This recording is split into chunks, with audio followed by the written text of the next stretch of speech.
Sunak supporter. Will this backfire on him, this tax announcement? Because a lot of people were saying, well, you seem to have changed your mind within a week. No, it hasn't changed his mind within a week.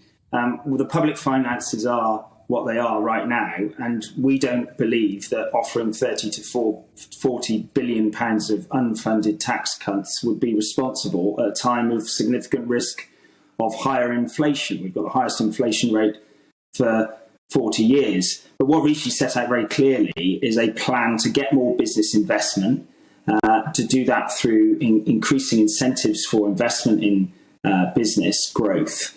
And then when that's achieved, we'll then be in a position to set out how we're going to spend that, the proceeds of that growth on those tax cuts, reducing progressively in an affordable way the basic rate of income tax down to 16p over the following years. But that's the problem, isn't it? That Chris, sorry to interrupt you, but just if I may, yeah, go on.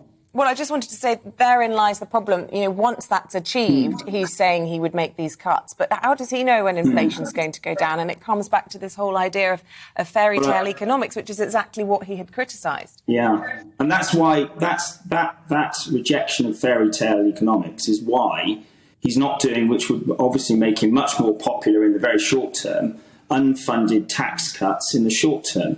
Now, having worked with Rishi for the last 3 years, what I've seen is somebody who looks at the data, takes tough decisions. Look at the way he intervened on the furlough scheme, with the bounce back loans, with the interventions on cost of living in March and again in May, as the economy evolves. Now, at the end of February, we had one of the biggest shocks that we've ever had with what's happened in the Ukraine. And that's caused an unleashing of inflation, an increase in energy bills, which he's then intervened to support. Right. But what he is saying is that he needs to set out a clear direction of his instincts. And I think all Conservatives don't like high taxes, but what we don't like is unsound money, which is, I think, the risk that we're facing at the moment.